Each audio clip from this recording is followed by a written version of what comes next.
It's 8:30. Good morning. I'm Ian Crouch with Hunter News. It's been revealed a huge pile of illegally dumped building waste at Kurri Kurri was most likely transported from Sydney. The 50-tonne pile was found near a roundabout at the Hunter Economic Zone by workers yesterday morning.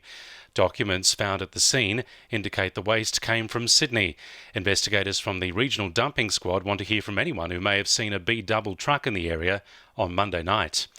A bus driver has carried out a citizen's arrest after a man was allegedly caught performing a lewd act at Maitland. Two 15-year-old girls alerted the driver to the man's behaviour as they were travelling along Cessnock Road late yesterday. The driver headed straight to Maitland Railway Station and arranged for the other passengers to board a replacement bus while he detained the alleged offender until police arrived. A 59-year-old man from Scone has since been charged with obscene exposure and committing an act of indecency. Charlestown MP Jody Harrison is calling on the state government to boost police powers so they can properly deal with wild parties and those who organise them. Officers were confronted by a group of around 300 young people earlier this month, with some throwing bottles at police and others vandalising shop fronts on the Pacific Highway.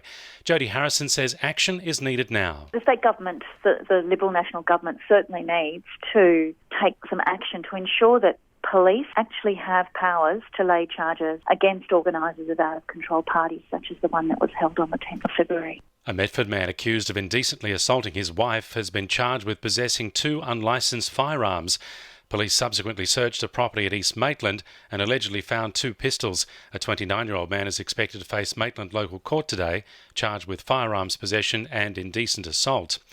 Singleton Council has voted to go ahead with plans to close Wallaby Scrub Road, which will allow for the complete expansion of the Warkworth mine.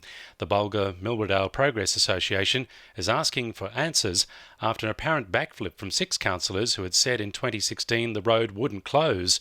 President John Cray says the group is demanding an explanation as to why the heritage road, essential to the community, is being closed. They've gone against that completely, except for one councillor. So it's a typical politician approach. They'll promise you the world. Once they're in, then they'll reverse what they had promised you. And that seems to be the case here. The price of off-street parking at Honeysuckle is about to go up. From March 1, the daily rate at the Throsby Wharf, Lee Wharf and Wrights Lane car parks will rise to $8, while the hourly rate will go up to $3.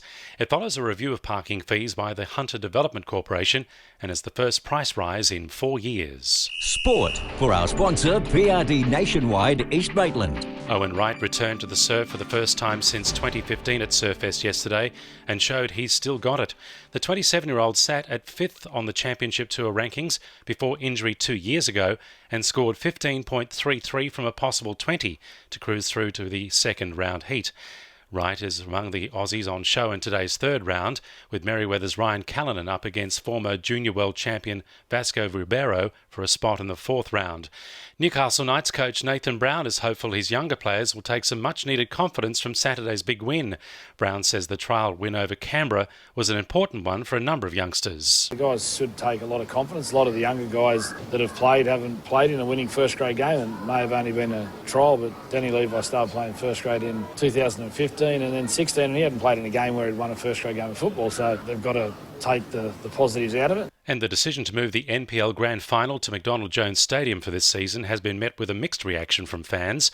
A few have praised the step for the local comp, but many are raising concerns the move from the more compact Magic Park will hurt the atmosphere of the big games. And the winning numbers in Oz Lotto are 19, 28, 31, 5, 45, 41 and 9, and the supplementaries are 1 and 32. 2NURFM News Time, 26 to 9.